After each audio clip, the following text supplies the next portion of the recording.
Assalamualaikum warahmatullahi wabarakatuh.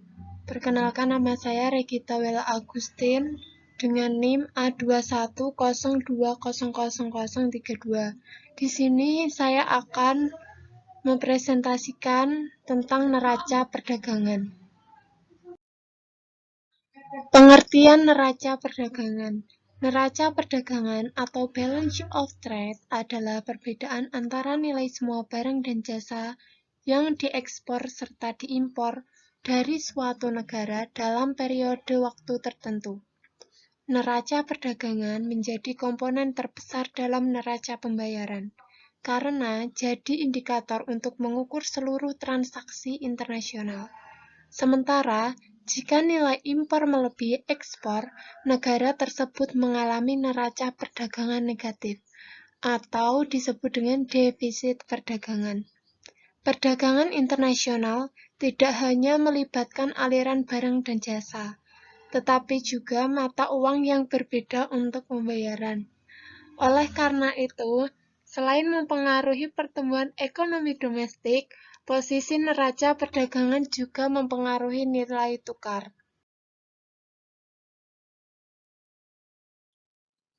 Perbedaan antara neraca perdagangan dan neraca pembayaran. Neraca perdagangan adalah bagian dari neraca pembayaran atau balance of payment. Secara spesifik, itu masuk ke dalam bagian transaksi berjalan atau current accounts. Sedangkan seperti namanya, neraca pembayaran merangkum semua transaksi pembayaran antara sebuah negara dengan dunia. Balance of payment terdiri dari dua komponen, yakni transaksi berjalan dan transaksi modal atau capital accounts. Transaksi berjalan sebagian besar terdiri dari neraca perdagangan dan pembayaran, pendapatan faktor. Sedangkan komponen transaksi modal yang utama adalah investasi, baik investasi langsung maupun investasi portofolio. Penjumlahan transaksi berjalan dan transaksi modal harus sama dengan 0. Jadi, jika neraca perdagangan sebuah negara adalah defisit, itu akan diimbangi oleh arus investasi masuk, surplus transaksi modal. Defisit menunjukkan bahwa negara tersebut harus meminjam dari orang asing untuk menutupinya. Mengarah pada arus masuk modal asing, kondisi sebaliknya berlaku ketika negara tersebut mengalami surplus perdagangan. Menghitung neraca perdagangan. Rumus neraca perdagangan adalah neraca perdagangan sama dengan nilai ekspor dikurangi nilai impor. Dua istilah yang terkait dengan neraca perdagangan. 1. Neraca perdagangan positif atau surplus perdagangan, yakni jika nilai ekspor melebihi nilai impor. 2. Neraca perdagangan negatif atau defisit perdagangan, yakni jika nilai impor melebihi nilai ekspor. Pengaruh neraca perdagangan terhadap pertumbuhan ekonomi. Ekspor merangsang pertumbuhan ekonomi domestik, yang mana diukur dari pertumbuhan PDB real dari waktu ke waktu. PDB real mempresentasikan nilai moneter produk yang diproduksi oleh perekonomian domestik, diukur pada harga konstan. Jika ekspor meningkat, itu meningkatkan permintaan terhadap produk domestik dan mendorong perusahaan untuk meningkatkan output. Peningkatan produksi menciptakan lebih banyak pekerjaan dan pendapatan di perekonomian domestik. Sebaliknya, impor mengurangi PDB real domestik. Ketika impor meningkat, itu merangsang produksi, penciptaan lapangan kerja, dan peningkatan pendapatan di negara mitra, bukan di perekonomian domestik. Oleh karena itu, ekonomi merujuk impor sebagai kebocoran di dalam sebuah perekonomian. Ekonomi merumuskan PDB sebagai berikut.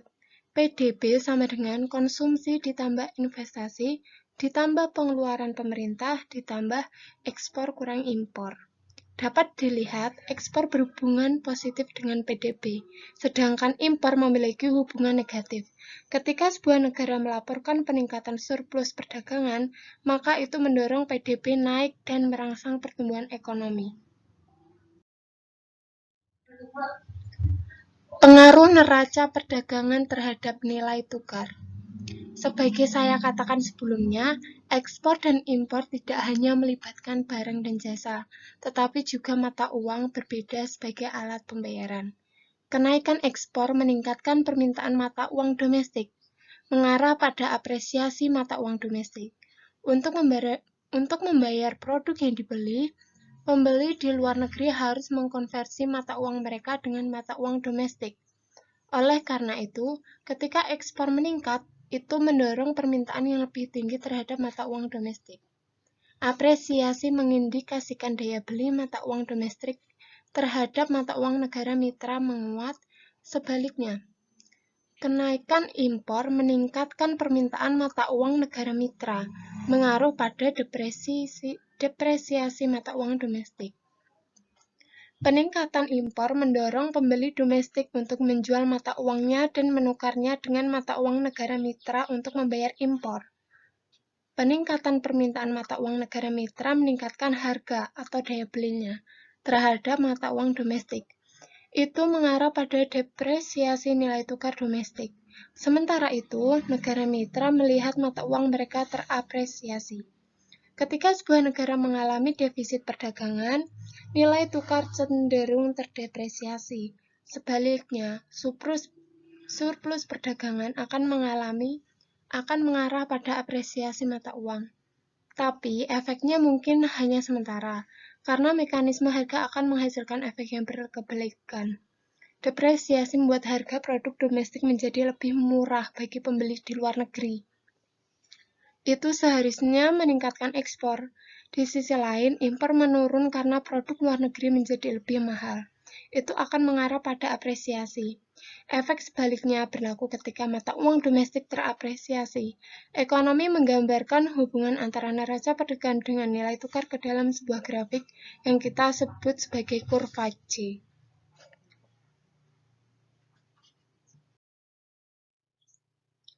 Faktor yang mempengaruhi neraca perdagangan. Berikut adalah 5 faktor yang mempengaruhi neraca perdagangan, yaitu 1.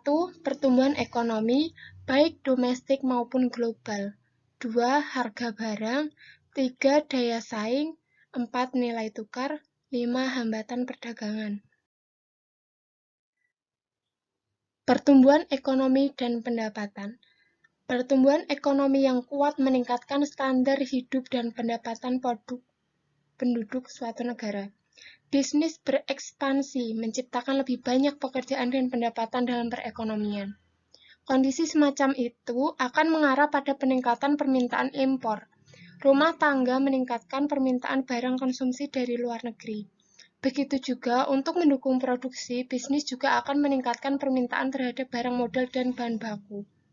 Sementara itu, ekspor tergantung pada kondisi perekonomian di negara mitra atau perekonomian global. Perekonomian global yang tumbuh kuat meningkatkan permintaan terhadap barang-barang domestik, merangsang peningkatan ekspor. Nilai tukar. Ketika nilai tukar sebuah negara terapresiasi, daya belinya terhadap mata uang asing menguat.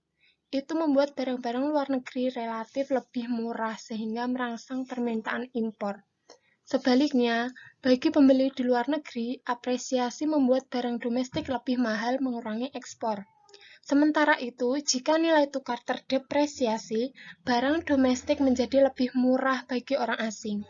Ini mengarah pada peningkatan ekspor. Sebaliknya, barang impor menjadi lebih mahal bagi pembeli dalam negeri, mengurangi permintaan mereka terhadap impor. Dampak perubahan nilai tukar terhadap neraca perdagangan juga tergantung pada dua faktor lain, yakni inflasi dan elastisitas permintaan produk. Ekonomi biasanya menggunakan indikator nilai tukar real untuk melihat pengaruhnya terhadap neraca perdagangan, alih-alih nilai tukar nominal. Nilai tukar real adalah nilai tukar nominal yang disesuaikan dengan perbedaan inflasi domestik dengan inflasi di negara mitra. Karena inflasi mencerminkan rata-rata tingkat harga barang dan jasa di sebuah perekonomian, maka itu juga dapat mempengaruhi permintaan produk ekspor dan impor. Daya saing produk. Daya saing produk di pasar internasional tergantung pada harga jual dan kualitas produk. Salah satu faktor kunci untuk harga jual adalah struktur biaya. Harga input yang rendah memungkinkan bisnis domestik memiliki struktur biaya yang rendah. Mereka dapat menjual barang dengan harga murah, sehingga lebih kompetitif di pasar internasional. Inilah salah satu alasan mengapa Cina menjadi eksportir bersih terbesar di dunia. Sementara itu, kualitas tergantung pada diferensiasi produk. Produk yang terdiferensiasi memberikan produsen kekuatan pasar. Contohnya adalah barang modal berteknologi tinggi Jerman. Meski lebih mahal, pasar tetap meminatinya dan membuat Jerman menjadi salah satu negara dengan surplus perdagangan terbesar di dunia. Proteksi perdagangan. Proteksi perdagangan dapat berupa tarif atau hambatan non-tarif. Contoh hambatan non-tarif adalah lisensi impor, lisensi ekspor, kuota impor, subsidi, pembatasan ekspor sukarela, persyaratan konten lokal, embargo, devaluasi mata uang, dan dumping. Dampak pada neraca perdagangan tergantung pada signifikansi dan jenis hambatan perdagangan. Sekian dari saya. Terima kasih. Wassalamualaikum warahmatullahi wabarakatuh.